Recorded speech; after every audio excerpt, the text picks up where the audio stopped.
Hey, welcome to the actually our very first episode of the Passion in Motion podcast. And I am your host, Mutsa. And today I'm joined by a very special guest, one of my dear friends from just I've known Janina for some time now. So welcome to Janina Acevedo Yates. I'm excited to have you here. Janina, how about you say hi to the lovely people out there and introduce yourself briefly? Thanks, Mutsa. It's great to be here. So my name, as Mutsa said, is Janina Acevedo Yates. My pronouns are she, her, ella, and I am a very passionate person and just kind of exploring and leaning into those passions now and seeing what that looks like. Yeah, no, I mean, we were just talking about this, but yeah, I think this is the time for real to for people to do lean into their passions a lot more, figure out things that make you happy, all those things, but we'll kind of get there. But so, Janina, as we start this conversation, we were both in the development space and we all know all these things that have happened when it comes to development. So, but I just wanted to start at the very beginning. Where did your career start and what were you passionate about? What was your, first of all, what was your childhood job dream? This is what you grew up saying, hey, I want to do this when I grow up. And then, we can go from there. Okay, sounds good. So I am a very service-driven person. And I think that's been a common theme throughout my career trajectory, just my life. I do have a very solid belief that we are no human is an island. We're really here to support and uplift one another. And so I think this is pretty emblematic with even in middle school and high school, I was a camp counselor and I supported with a lot of youth development projects. So when I finally transitioned into undergraduate, well, actually, before I get there, what I wanted to be when I was little was first, I wanted to be the tallest woman ever. And then I learned that my genetics were not going to allow that to be possible. So I wanted to be the first Latina president of the U.S. Nice. Quick question. Did you know how tall was the tallest woman ever at that point? How tall did you think you wanted to be? I'm not sure. I just wanted to be the tallest person. I don't even know how tall that person was.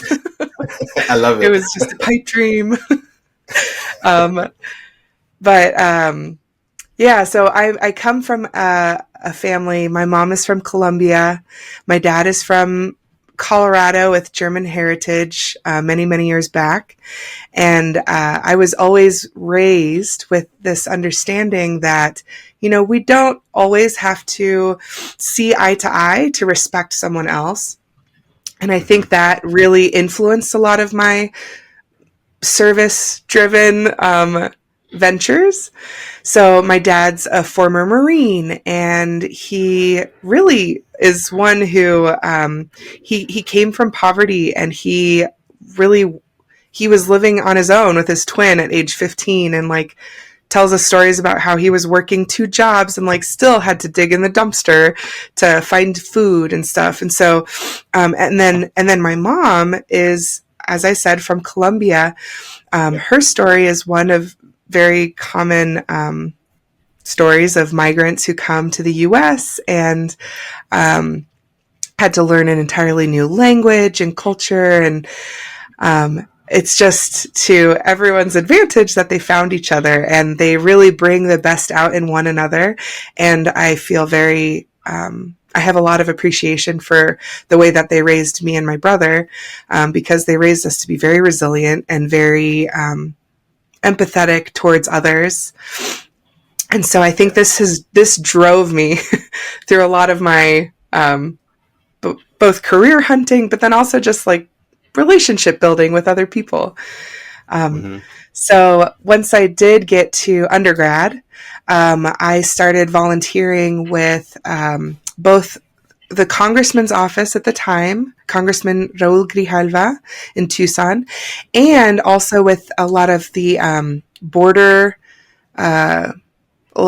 those doing advocacy work on the border. Okay. So, because I speak Spanish, I did a lot of advocacy work for a program called the Asylum Program of Arizona, and they are an organization who, at the time, were supporting those who are seeking political asylum in the U.S.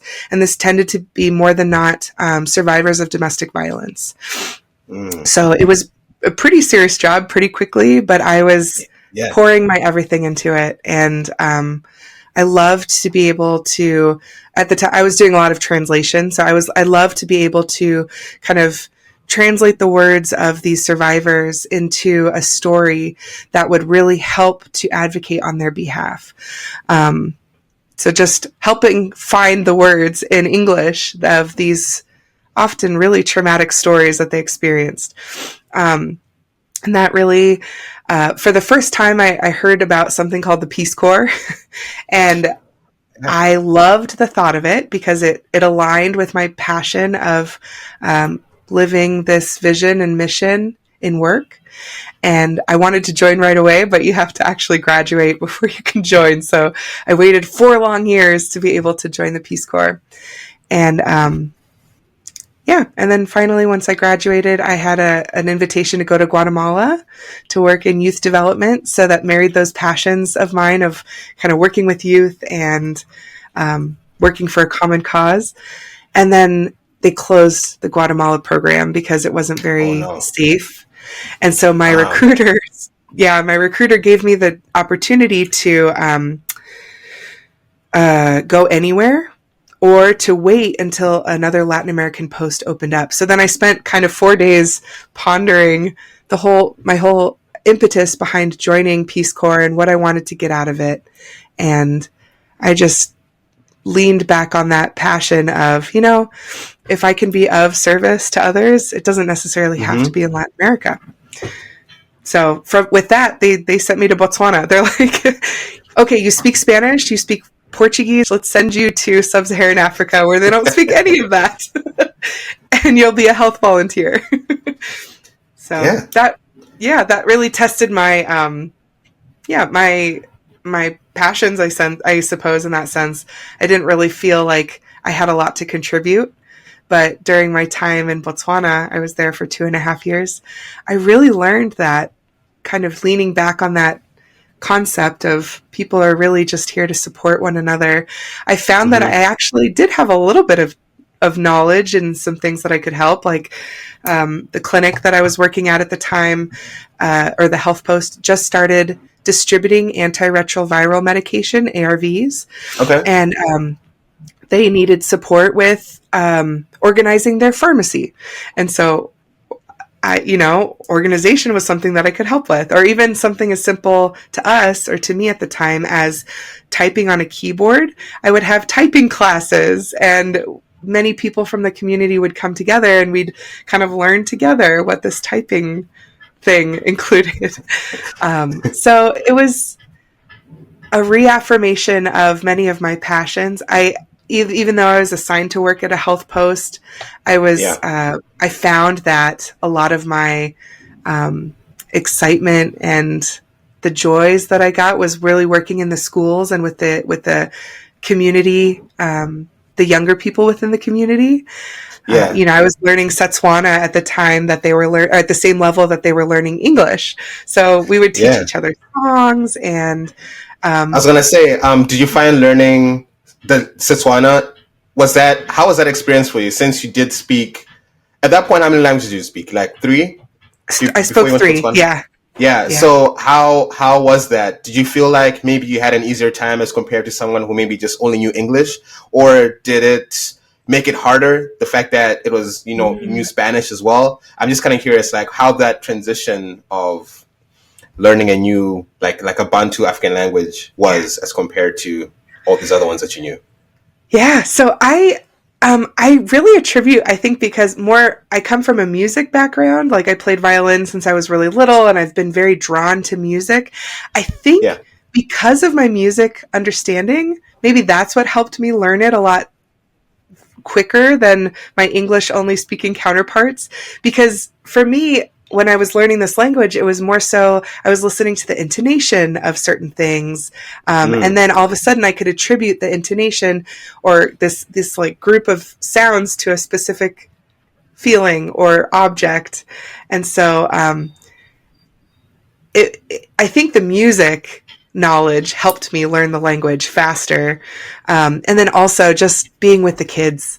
I think that immersion Yeah. with the youth of the community and really kind of sharing uh, my understanding of Setswana with Hmm. the youth of and their understanding of English. It was a very Yeah. comparable level, so it I didn't find it too challenging, especially after I started working with and kind of collaborating with a lot of the youth. I did note, I mean, Peace Corps does a lot of language learning services. The first Yeah. 3 months, you're going every day to we went to an education center for training. That's language training, job sector training. You go into these language groups, and I was paired often with others who only spoke English and maybe didn't have Hmm. that musical understanding. So I think they perhaps struggled a little bit more not knowing it. But then it's an interesting question you ask too, because there's actually some Bantu based words that are the same words in Spanish, but they mean totally different things. So, Exactly. Yeah. a memorial service, for example, is a mirapelo in Setswana. Mirapelo, it's like, it essentially means like your heart. It's like Hmm. a heart on display almost. But in Spanish, mirapelo means look at your hair. That's So, funny. yeah. Yeah. So I think it helped a lot that I was in the community and a little distance from the other languages so that I could really immerse myself in Setswana. Yeah, actually, a lot of Bantu languages, a lot of people will say when you speak, they actually sound like music. Because a lot of people, for example, when they hear me Yeah. speak Shona, for example, it sounds like Uh-huh. sometimes it sounds like you're singing or something. Like if it's like a back and forth. And so I think there is, and I mean, also Africans do sing a lot. I won't lie. Oh, Sometimes you are yeah. actually singing. So it's not as Yes. if. So I think I've actually never thought about that. That maybe having a music background kind of helps if you know how to pick certain, because I mean most of language is how you like inflection, it's how you Mm-hmm. sound things out. That's what I've heard about Mandarin, that you can say one word but if you change your inflection on it, it completely changes the meaning. So Oh, yeah. Oh, I know yeah. that that's an important piece. uh, one day I hope to have a linguistics expert on this podcast to actually really Oh, talk that would be about cool. the That would intricacies be so of cool. different languages. Yeah, that's one of my plans. So I was actually kind of curious, and maybe then we can close off the Peace Corps thing. So when you were learning Yeah. the language before you went, was there Hmm. someone from Botswana teaching everyone like the language? Who's heading that? Like that? Yeah. Okay, those 3 months. This is the language. Like, is there someone from Botswana involved in that at all, or is just it's not? Yeah. Okay. So once you receive your assignment from Peace Corps, at least this is how it used to be 12 years ago, we received a bunch of files with a Okay. native Setswana speaker saying the word in English and then saying the word in Setswana. And at that point, I didn't have any other frame of reference. I didn't have a person in front of me kind of helping me with Mm, the inflection or anything. So that did not stick for me, but they did have those resources. And then once you get to site during those first 3 months, when you break off into your language groups or your yeah. language partners groups, the person who's leading that group is someone from Botswana. So Okay. they help a lot with that human to human aspect of it because Yeah. they'll correct you in the moment or support you if you're saying something maybe you're not sure of. So yes, there were many Tswana people who were supporting our language groups. No, that's awesome. That's awesome. And then Yeah, maybe I guess one more final question about this is like, so yeah, what was let's say what was one of the bigger cultural shocks that you felt like, because I'm sure with Latin America kind of used to how things were, and maybe in America as well, but like moving to yeah. Botswana, for example, what was that experience like when you first arrived, or those first couple of weeks there in Botswana? Like, what was something that really stood out to you that you're like, wow, I did not expect this, or Yeah. I was so excuse me. I was so surprised that there were a lot more correlations between Tswana culture and Latino culture than I had ever Mm, imagined. interesting. So I think in the U.S. we live, or the U.S. in the Western world, I suppose, we live in a very individualistic culture. Yeah. And I told you I was raised really close to my Latino heritage, and so I was raised very much that we would see our cousins all the time, and it was a very communal upbringing that I had. And so moving to Botswana, I really was kind of waiting for everything to be different. And a lot of things were different. I mean, I Yeah. I learned about bucket baths, and I learned about there were long periods in my community where we didn't have electricity or water. So those Hmm. kind of more tangible things, I was almost bracing myself for that. But I wasn't Yeah. really bracing myself for the similarities of living in a communal culture.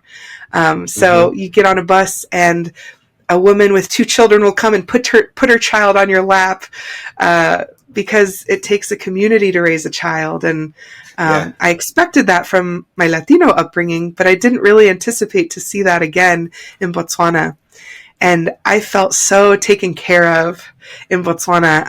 It was, I think that's why I thrived in a very, very small village, because I really came to immerse myself in the culture and to Yeah. be molded into clay. I didn't come expecting to change everything.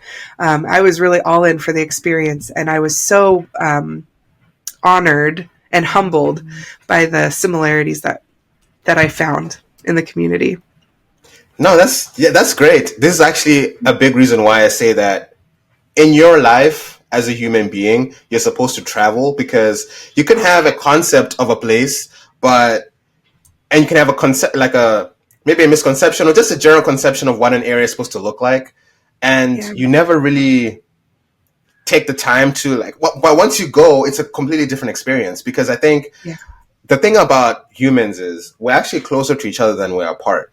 And a lot of Oh, people I love think that. that because I'm from this place and you're from that place, we're like aliens to each other. When it's actually not really. When you get down to the nitty gritties, you would find out we have more similarities than differences. And so Yeah, I think just the way the world moves today, a lot of more people forget that. yeah. It's ironic since we Mm. live in a world that's more globalized, or they say globalization, that Mm. we're more connected to one another. But I feel like the globalization experiment is actually not working the way it's supposed to work, because a lot more Yeah, people now are divided as compared to. So, especially when I that's came to true. America, I'll tell my American friends, like, the way you think is because you haven't traveled. If you actually Yes. like went outside of the country, because because I went to college in Iowa, a lot of my white American Mm. friends do not even have their passport, for example. Yeah. Like for me, a Right. passport is like one of the first documents you get. Oh, But absolutely. for someone here, a passport is not something that maybe you get your passport when you're 20s or something. Like, I don't even know Yeah. when people here typically get their passports, but it's not like a thing. Some people don't even leave their states. You live in Yeah. Colorado your whole life. Right. So yeah. Yeah. Yeah. So You're making me think of that quote that's just like, if life is a book, if you don't travel, you're only reading one page. So you're only getting one page of the story. And I love what yeah. you said too about the really and truly, there's more that binds us than that than that divides us. And I do Hmm. agree with you. I think that seeing new ways that people live and really trying to immerse yourself in that is such a humbling way to recognize that there really is more that binds us than should divide us. I do fear that, like, and we can get to this later, but I do fear that with COVID and everything kind of shifting online to social media and to Yeah. relying heavily on virtual platforms and outlets, while it does enable a lot of connection, I feel like it really has driven us into our corners, and Hmm. we've almost forgotten the importance of things like traveling or even just like putting yourself in someone else's shoes. Because I Yeah. see how people write to one another on social media and how they just Hmm. tear each other down. And I always have to remind myself that I don't think that would happen if these two people were sitting in the same space together. This person wouldn't say such horrible things. Um, Exactly. I'd like to think that. I try to remind myself of that. Yeah. Yeah. So I have a lot of, I'm a radical thinker, I like to say. One of my controversial life things I feel like is that every person at some point in their lives has to be immersed in an environment where you are the minority for at least a few weeks. Yes. Where Yes. you're like, no one looks like you, or no one speaks like you, or no, and you're in there. And I Oh, think that yeah. experience changes the way you think and the way you relate to people, because Oh, once you're in a yeah. position of weakness, like, because I mean, you're a minority, right? You don't have power, you don't have anything, you're dependent on people who don't understand you, you're dependent on people who think their own ways about you, and you have to Right. kind of navigate that. And I think once every person goes through that, I think the world actually becomes a bit of a better place in some Yeah. ways, Oh, yeah. because your empathy levels or your understanding levels increase, Hmm. right? Yes. So that's my Yeah. controversial take for the day. I don't think it's controversial at all. I agree with you. I think it's understood. Change happens at the end of our comfort zone. And for many people who haven't traveled or who haven't experienced other ways of living, change is very scary. And Yeah. I mean, for everyone, change is very scary. But in order to change, you have to feel uncomfortable. You have to be that minority or pushed to almost your breaking point. And Exactly. there, that like spark of resilience that you build, or even adaptation, um, or awareness of a new way of being, like that Hmm. alone, that's radical. That's a Yeah. beautiful way to start seeing the world. um, I don't think that we should all see the world through our own eyes. I think there's so many beautiful experiences that others share that we like, even just to get a glimpse of that, it's so special. Hmm. And I now have a 4 year old son and a 1 year old daughter, and seeing now being able to see the world a little bit through their eyes, Yeah. it brings a little bit more of that humility to seeing the world, because it's like even their perspective is totally different. um, Exactly. Yeah. and so yeah, I love that. I love that you're radical in that, and I hope that more people are able to think that way, because yeah, we're there's more that binds us than divides us. We need to remember that. And we Exactly. need And to feel yeah. uncomfortable to be able to grow. Exactly, exactly. And Yeah. one thing I love about kids, some people find it annoying, I guess, but I think it's very valuable. Kids will ask you questions that might sound like, okay, that's just like, a silly kid question. But if you actually sit down and actually think about the question they just asked, it's like, because I think kids see the world in a very honest view, right? Yes. It's very, very Yes. honest. Like they can ask you, like, "Hey, mom, why do we do this?" And to you, you answer that's just the way the world is. But in actuality, it's not. If it Right. because kids kind of see it from a different perspective, and I don't know. Sometimes I think we should actually like listen. Yeah. Like I feel like Parliament should have sections or days where like you have like a bunch of 10 kids who are like under the age of 6, and you just tell them, "Hey, this is what I'm thinking about doing," and just see what they say. I I think love that. that's also like, yeah, I think that also can open up things that you didn't Yeah. expect, because yeah, I don't know. Oh, yeah. Yeah, I agree. There was a show that it was on in the 90s, I think early 2000s. Kids say the darndest things. um, Yeah. because, yeah, they do. They say the darndest things, and they're so creative and curious. And I'm just like, I'm so taken by the power of that curiosity and also the power of play.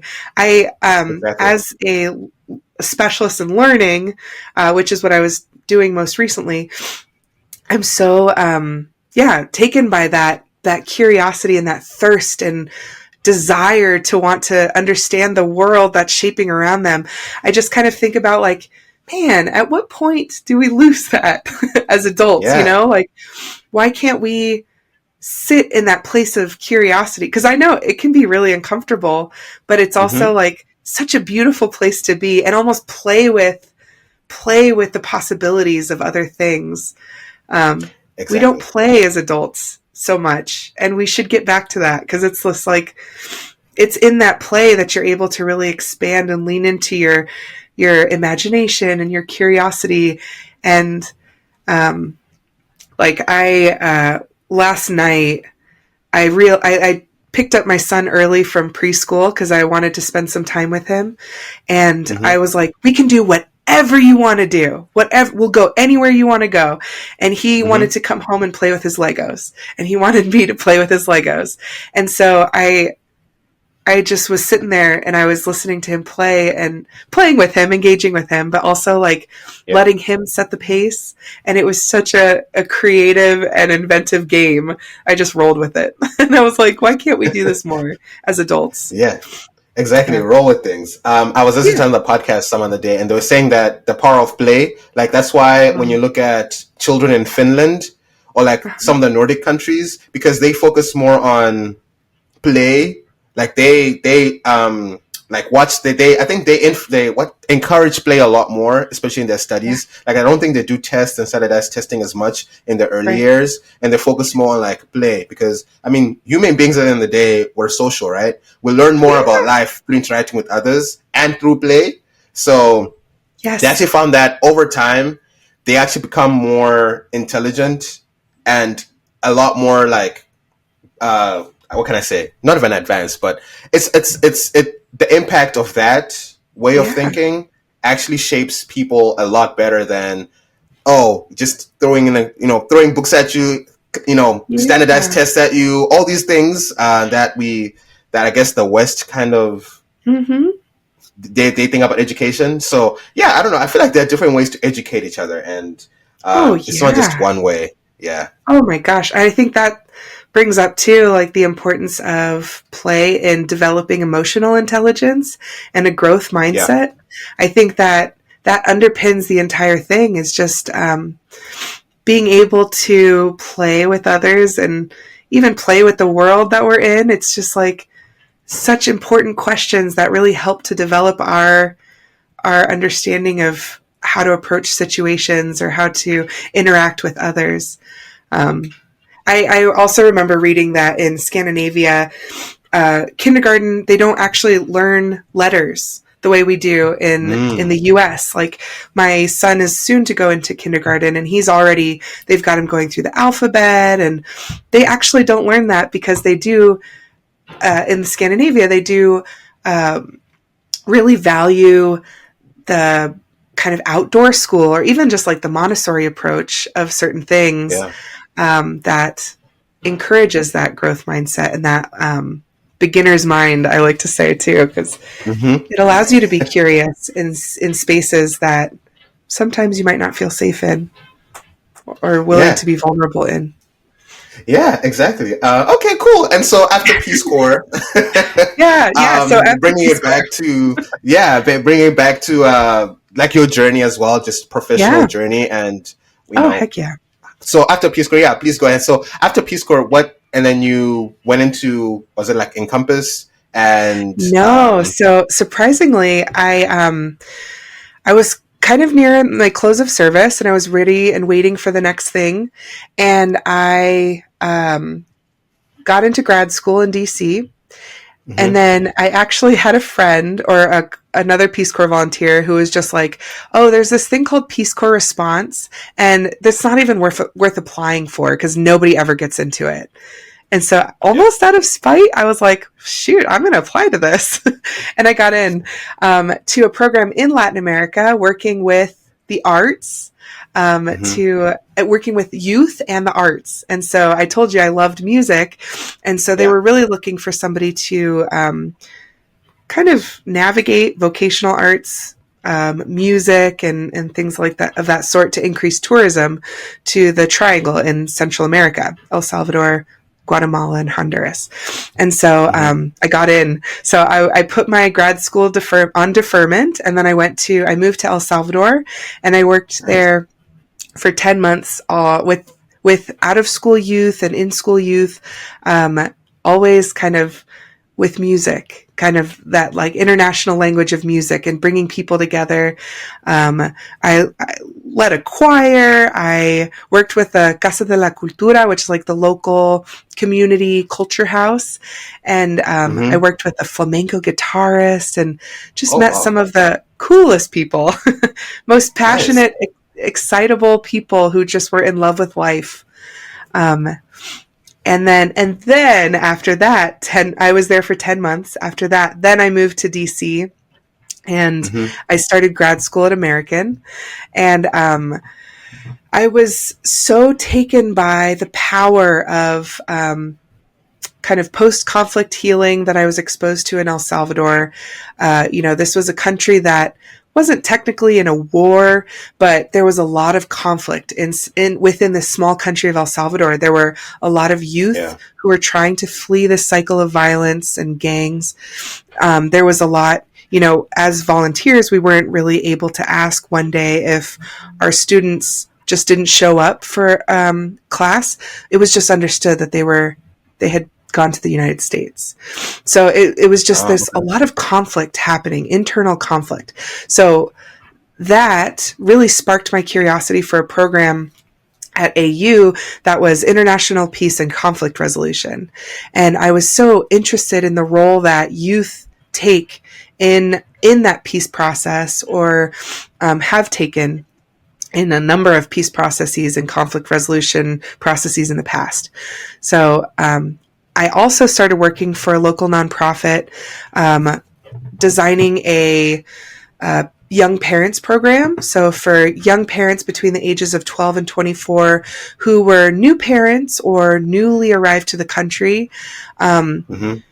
uh, kind of we developed this program where we would have them all come together. I kind of served as like a victims advocate for many of these youth who didn't have access to any resources in the area, or, not only were they didn't oftentimes speak the language, or they were all of a sudden pregnant or parenting babies. So it was like babies parenting babies. And so that Yeah. that really allowed me to put myself into the shoes of these individuals and try and fight some of these systems that it seems like were put in place to kind of put them down. Mm-hmm. And it was such rewarding work, and it was also so draining at the time, because I told you I was learning about, in grad school, I was learning about like child soldiers, and we were reading these Yeah. recounts of stories of youth who were oftentimes fighting their neighbor or fighting their family members at the same time that I'm like trying to find resources for these young people who have been silenced by their situation. So that was a Yeah. tough time for me, just making sure that I could be present, even for myself, amidst all of these situations. And so at that time, when I was working for the Latin American Youth Center, LAYC, I received an email from a recruiter from this company called Encompass that I had never heard of. Mm. And I did a little bit more investigation into it. And it was in international development, which again piqued my interest because I was like, okay, this is Yeah. what I'm studying. And then it was also, it was aligned with my familiarity of designing programs. And it was for a project assistant role. So a little bit, a kind of a few steps below what I was doing. But I thought, you know what? This is like the international development industry. I'm going to go into it from the very beginning. I'm Mm-hmm. going to take a beginner's mindset, and I'm just going to see what this company has to offer. And I was so drawn to it because there were so many passionate people there who were doing kind of walking the talk in a sense. They were like, it was a vision driven organization that it was a private company, but it really operated like a, almost like a public entity because they were Mm-hmm. doing great work. And so, so I started at Encompass, and I worked there for 8 years. I was started as a project assistant, and it was a small company at the time, only about 52 people, women Wow. owned. I guess there were 2 offices at the time, but then in the 8 years that I worked there, I worked across the company. The company grew to about 400 staff. I think there were like 7 or 8 country offices. And yeah, and I worked there ever since. And I had a lot of incredible opportunities there. I did design work and facilitation for courses that were in creating respectful, inclusive, and safe environments, and leadership programs with the World Food Program and other UN organizations like the International Organization for Migration. And I learned so much and really had an opportunity to lean into the work that we were doing there too. No, that's awesome. Yeah. One thing that I was kind of wondering about, or that struck me. So when you're working in El Salvador, Yeah. was there anything, was there a moment where you're like, because you have the unique experience where when you were in Arizona, you're working with people who are seeking asylum, right? Mm-hmm. And then now you're in El Salvador where people are leaving, probably Yeah. going into that asylum route too.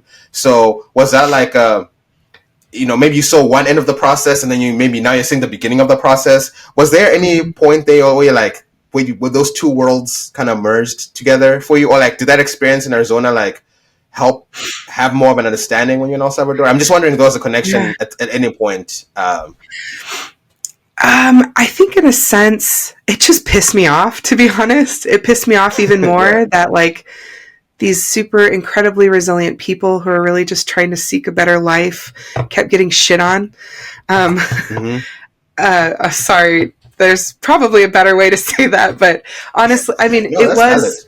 it like amplified my understanding of a lot of the nuances that it's very easy to criminalize people who are who don't have a lot of access to resources or who aren't able to advocate for themselves. And I think it just fueled my rage, to be honest, for these people. I met people who are just so incredibly resilient and passionate about making their lives better, or not even their lives, making lives better for their children. So it really fueled my rage for them, and it made me want to be able to kind of stand up and speak for them, or at least find resources for them to be able to speak for themselves. So it was kind of exposure to both sides of the spectrum of, I had some interactions with Border Patrol agents in Arizona.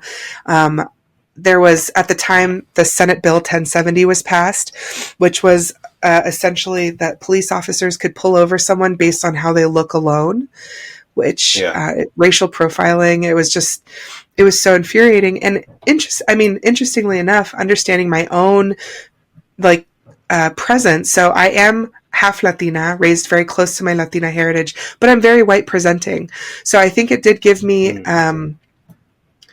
I did find myself in situations where people thought that they could unload with me a little bit, where it was just like, like Border Patrol agents kind of saying really racist things and me almost correcting them. Yeah.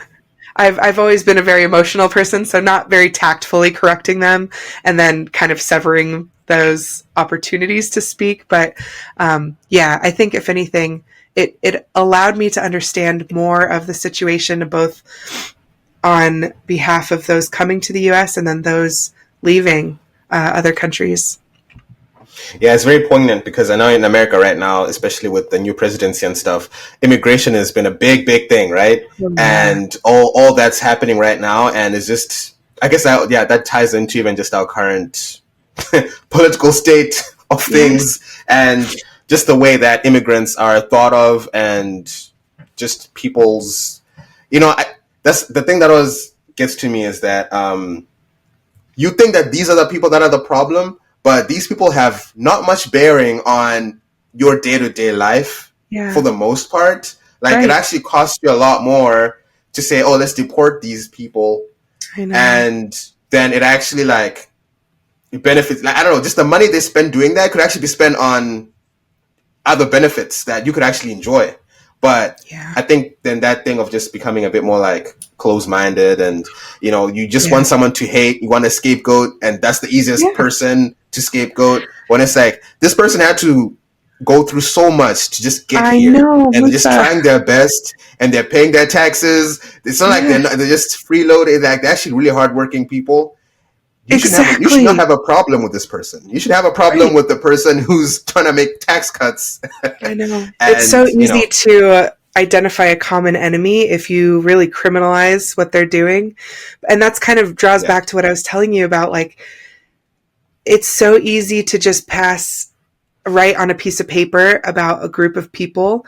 But when you actually spend time with individuals, you can yeah, learn so much more about their experience. I remember I was working with the Kino Border Initiative in Tucson, and this was a group that delivered meals to displacement camps, essentially, or hmm, uh, where people are deported. They kind of just drop them in Sonora, Mexico. And so we were bringing breakfast to them. We would leave jugs of water in the desert. And I would sit with people. And I remember so poignantly sitting with somebody who had bandages wrapped around his hands. They were like 2-inch thick bandages. And it was from crawling in the desert. He had basically crawled his hands bare. And I remember thinking, wow, just like, oh my gosh, like, I asked him, I was just like, what happened? What's going on? And he was just like, oh, I'm just waiting to heal so that I can try again. Because wow, for him, um, it was so much more dire to stay in his country of origin than to try and seek a better life for his family in the US. And, when I hear a lot of these policies going, passing forth about like, oh, these weak people are just trying to take your jobs, and um, they're usurping resources and things. I'm always brought back to situations like that where I'm just like, that weak would never be a word that I would use to describe this person. And hmm, criminal would never be a word that I would use to describe this person. Because, like, um, I'm of the mind that I think borders are kind of like scars drawn into the earth, because I do think yeah, that we are here to be in support of one another. So it's just like that mentality of criminalizing people who are really, really trying tooth and nail to improve their families. Like, another situation I'm thinking of at LAYC, there was this young woman. I think she was 14 years old. She hmm, um, she was from El Salvador. Her mom was living in the U.S. and sent a coyote to go and get her and bring her. yeah, And she was raped by this coyote. oh And wow, that's how she became pregnant. And she didn't speak English. Her mom was in Boston. We were in DC. She was in fear of not only her life, but also the life of her baby. But also, I mean, the turmoil that so many of these people have to go through for literally just trying to improve their lives. It's just, I'll never understand it. I'll never understand yeah, it. yeah. It's so bleak. Just the amount of like hate and ignorance it goes towards. Yeah. That like it's like let people live. Let people do what I don't know. There's Yeah. just a lot of I guess inhuman Well, feelings yeah. that And interestingly enough, I yeah. mean, I'm sorry, I didn't mean to cut you off. You just No, made no, me go think ahead. of something. Like, I told you my mom's from Colombia. I have uncles on that Yeah. side who are just like, very much of the belief that people should do it legally. And, Mm-hmm. they did it legally. And so why can't other people do it legally? When in reality, recognizing that many of the processes that have been put in place, it could take decades to do it, quote unquote, Exactly. legally. And I mean, it's even Exactly. worse now. I don't even know it. Like, oh gosh, the gold card to citizenship. Don't even get me started on that. Um, but Yeah. like, sometimes people don't have 10 years to feed their families. My mother-in-law is um, a U.S. citizen. She like pays her taxes and raised two contributing members of society, and also many years ago came to this country, um, not immediately legally, I suppose. And so Mm-hmm. I've always grappled with that, and um, I just never Yeah. know how you could really criminalize somebody who's just trying to feed their family. And even the people that are doing it legally. Like, I mean, there was that case where at the border there were some people who were like in the line who've done Mm, everything right. yes, Their appointment is right there. Like they've been waiting for years, and they're almost at the finish line, and then a policy comes in that says we can't accept these people anymore, right? right, And like, so right. it's just like even if you do it right, there's still so many roadblocks, and someone can just wake up and say, "I know you've been doing it right, but it doesn't matter anymore. You're not allowed to So come in." true. Yes, it's so You know, true. Yeah. yeah. So Oh, it's not just yeah. So that argument for me is it's always a little disingenuous because yeah. it's not simple. It's not that simple. But I Right. feel like that's a whole other Yeah, it's conversation. true. It's true. That's a whole other conversation to have. Do you have any, given like everything that's just happening with like USAID and Trump and all this, do you have any encouraging words to people out there who are now facing this unfortunate situation Yeah. where I just keep thinking about like all the pivoting that has to happen now. Like, you know, Mm, essentially the whole sector has been destroyed, yeah. right? And Right. so before, you know, if you spend 15 plus years of your life dedicated to this, Yeah. it's not easy to No. pivot, right? It's not easy Right. to figure out a new path for yourself. So Totally. why don't you say to your colleagues out there and these people out there, like what words of encouragement or just solidarity would you have? Mm. I'm in this right now. You're kind of talking to my heart. So, I was furloughed on the 12th of, or sorry, on the 31st of January, and I was actually laid off on the 12th, on Valentine's Day, 14th of February. So I'm really in this, and I've been seeking a lot of therapy to try and get through it. Um, Yeah, because I understand it's not personal, but it feels so personal because those of us who are in international development weren't doing it to get rich. We were doing it because we're yeah, so passionate about what we do, and passionate about the people that we were here to serve. So one thing that I found reassuring or just kind of to help pull me out of my funk a little bit is to just recognize what's within my own sphere of control. So like that meant last week picking up all my stuff and driving to Montana to be with a friend who is like,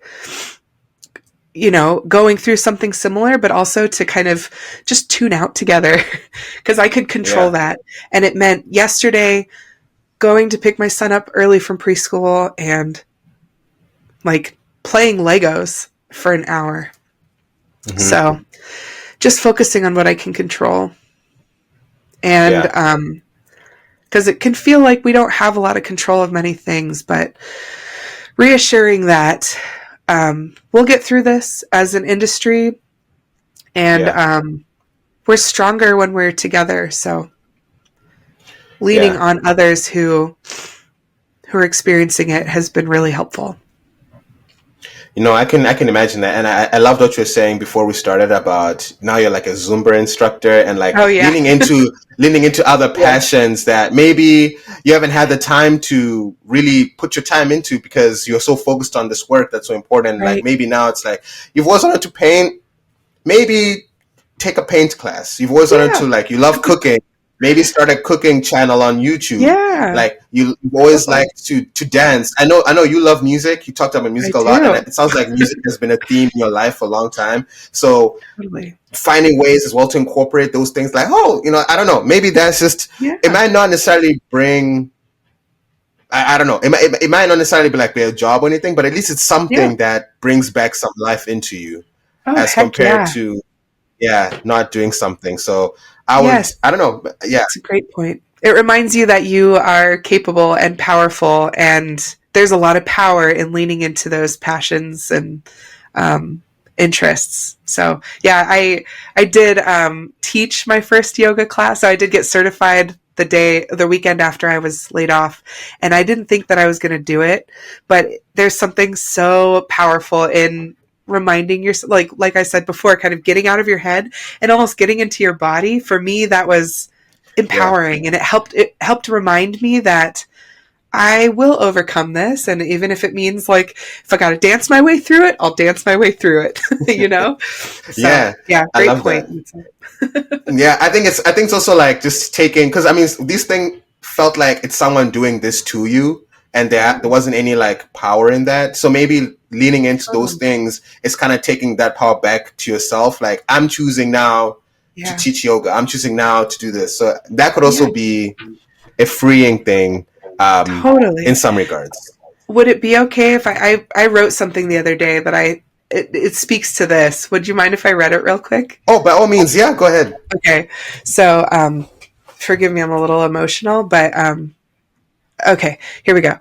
I have felt flattened, steamrolled by forces greater than me, left paper thin and brittle, edges curling from loss. I once carried fire in my belly for a gentler world, but I have been distinguished to ashes, drifting without form. I've moved through the days as a ghost of myself, silent and obedient to the current that pulls me down. Even my breath has felt borrowed, as if the world has only lent it to me with the condition that I not use it to shout. But the body remembers. Even when the mind succumbs to stillness, the body revolts, aching for motion, for rhythm, for a movement strong enough to shake me from my stupor. In that desperation, that silent plea for something, anything, I rediscovered my fire in a room filled with music. The music doesn't ask for a title or a purpose. It doesn't care that I've been stripped of everything I thought that made me whole. It only asks me to move. And so I move. I move as if I'm carving my body back into existence, as if each spin stitches together the fragments of my soul. I move with fury, with hunger, with something that I thought I had lost. The music rises, and with it, so do I. This isn't just dance. This is reclamation. I'm not paper. I'm not dust. I'm not a whisper lost to the wind. I am the storm. I am the thunder in my own chest. I am the fire that cannot be doused. My power has never left me. It's only waited, patient and knowing, for the moment I would remember where to look. And now, in the center of my storm, my pulse drumming to the rhythm of a life reclaimed, I know I'm still here. I'm not done. I'm seeking resolve, but I feel the embers of strength burning again. Wow, that's Yeah. beautiful. Thank you. That's really beautiful. Wow, that's that's really beautiful. Thank you for that. That Yeah, of those are really powerful words. Yeah. No, course. that was really beautiful. I do hope that whoever gets to listen to this episode gets to feel seen by that, Yeah, and gets to know totally. that, you have the power as well to take control and find the things that mean something to you, and just lean into Mm, that. Lean into the yes. things that bring you joy. I think that's, yeah. You taking your son out and playing Legos, Yeah. leaning into those things. I think that those are small things to an extent, but those are really big things too, right? So Yeah. Oh, heck yeah. I, yeah. I think that's a perfect way to kind of end the episode on. And, Great. um, yeah, if you listen to this, I hope you found some solace in this. I loved it. It brought solace to me. So I appreciate you taking your time to chat with me, Janina. And, Yeah. um, all will be well. I hope. Yeah. I feel all will be well. It In will. yeah, all will be Agreed. well. So, are there any, final words that you would have for before we end? No, just thanks, Mutsa, for having me. I think storytelling is a really powerful way for us to both kind of process this, but then also share this and overcome this. So in Setswana, you would say remojo, which means we're Mhm. together. And so Yeah, I'll leave us all with that. Remojo, we're together in this, and we're stronger yeah. together. 100%, 100%. That's also one of the reasons why I wanted to start this, because I feel like people have so many good stories to share, and I Mm, wouldn't want those stories to ever go unheard. And because it's all important at the end of the day. So, yeah. yeah, well, thank you so much, Janina. Thank you, Everyone Mutsa. listening, thank you so much. And we'll have more of these episodes coming soon. So just look out for those. And yeah, thanks, everyone. Thank you.